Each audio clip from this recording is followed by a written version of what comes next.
మిత్రులకి నమస్కారం. ఇవాళ మిత్రులారా, సెప్టెంబర్ 17 నుంచి అక్టోబర్ 2 దాకా ఈ దేశ ప్రధాని నరేంద్ర మోడీ గారి జన్మదినం నుంచి అక్టోబర్ 2 గాంధీ జయంతి దాకా ప్రభుత్వం, కేంద్ర ప్రభుత్వం, రాష్ట్ర ప్రభుత్వాలు అనేక సేవా కార్యక్రమాలు నిర్వహిస్తున్నాయి.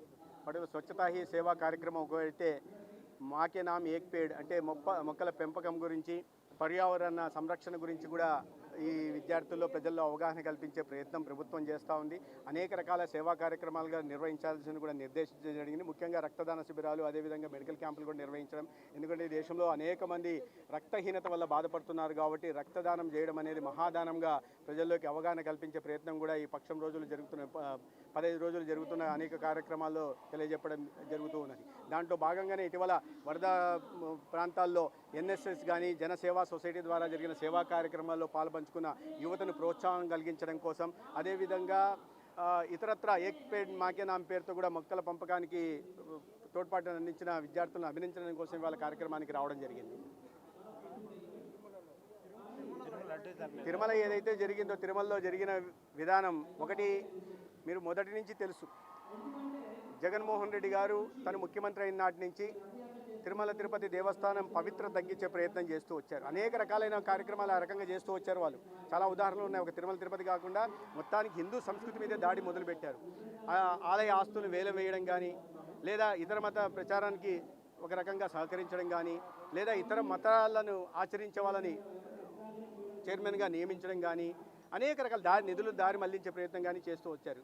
అవన్నీ కొద్దిగా క్షమించదగ్గర నేరాలు. కానీ ఏదైతే ఈ లడ్డులో వాడే ఆవు నెయ్యిలో కూడా కల్తీ జరిగిందని, దానిలో బీఫ్ టాలో లేదా ల్యాడ్ పంది కొవ్వు లేదా ఫిష్ ఆయిల్ లాంటి పదార్థాలు కలిసి ఉన్నాయని ఎన్డీటీవీ లాంటి సంస్థ చెప్పిన తర్వాత కూడా దాన్ని బుకాయిచ్చే పనులు చేయడం, మళ్ళీ దాన్ని అవి బయట పెట్టినందుకు, చేసిన దాని తప్పును కాకుండా బయట పెట్టినందుకు రాష్ట్ర ముఖ్యమంత్రి గారి మీద ఎదురుదాడి ప్రయత్నం చేయడము, అదేవిధంగా మరీ దారుణంగా నిన్న వారి తరపున అంటే అది జగన్మోహన్ రెడ్డి గారి వాక్యలా ఆయన చెప్పాల్సింది. నిన్న ఏదైతే పొన్నవోలు సుధాకర్ రెడ్డి గారు ఢిల్లీలో చెప్పారో, దేశ రాజధానిలో లడ్డును రాగితో పోలుస్తూ, ఈ ఇతర దీన్ని పంది కొవ్వుని వీటిని ఇత్తడితో, బంగారంతో పోలుస్తూ వారు చేసిన వ్యాఖ్యలు అర్థరహితం. అసలు ఇంతే జగన్మోహన్ రెడ్డి గారి మాటల్ని ఆయన చెప్పారా? జగన్మోహన్ రెడ్డి గారు చెప్పాల్సి ఉంది.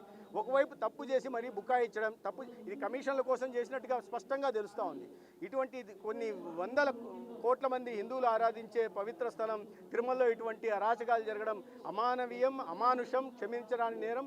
దీంట్లో ఎవరు బాధ్యులు ఉన్నప్పటికీ కమిషన్ల కోసం కానీ, అది ఈఓ కానీ, లేదా టీటీడీ చైర్మన్లు కానీ, లేదా ఇతరత్లు కానీ, లేదా ప్రభుత్వ నేతలు కానీ, ఇతరత్ర అధికారులు కానీ ఎవరన్నప్పుడు కూడా సమగ్ర విచారణ జరగాల. బాధ్యులు ఎవరైనా వీళ్ళందరి మీద శిక్ష ఖచ్చితంగా జరగాలి. నిన్న భూమన కరుణాకర్ రెడ్డి గారు తిరుమలకి వెళ్ళి రాజకీయ వ్యాఖ్యలు చేస్తున్నారు. రక్తం కక్కుకొని చావాలట. రక్తం కక్కుకొని చావాలా లేదా అని దేవుడు ఖచ్చితంగా నిర్ణయిస్తాడు. నేను వాటి మీద వ్యాఖ్యానాలు చేయదలుచుకోలేదు. కానీ తప్పులు చేసిన వాళ్ళు ఈ రకంగా అంటే భగవంతుడు చూస్తూ ఉన్నాడు, తక్షణమే దాని మీద ఏం చర్యలు తీసుకోడు కాబట్టి ప్రజల్ని మభ్యపెడదాం. ఇన్నాళ్ళు అదే విశ్వాసం మీకు ఉండింటే తిరుమలలో పరమత వ్యాప్తికి ప్రయత్నం చేసేవాళ్ళే కాదు, తిరుమల ఆస్తులను వేలం వేసేవాళ్ళే కాదు, తిరుమల పవిత్రతను తగ్గించే ప్రయత్నం చేసేవాళ్ళే కాదు. ఎందుకంటే మీరు ఈ మతం మీద విశ్వాసమే లేనప్పుడు, ఆ భగవంతుడి మీద విశ్వాసం లేనప్పుడు, ఆ భగవంతుడి మీద ప్రమాణం చేసి మీరు ఏ రకంగా రక్తం కక్కుకొని చేస్తారు? గతంలో ఇటువంటి ఆలయ పవిత్రతను తగ్గించే ప్రయత్నం చేసిన అనేక సందర్భాల్లో శిక్ష అనుభవించిన విషయాలు చూసాం మనం. కాబట్టి భవిష్యత్తులో కూడా అది పునరావృతం అవుతుంది. కొన్నాళ్ళు వెయిట్ చేయాల్సిన అవసరం మాత్రమే ఉంది.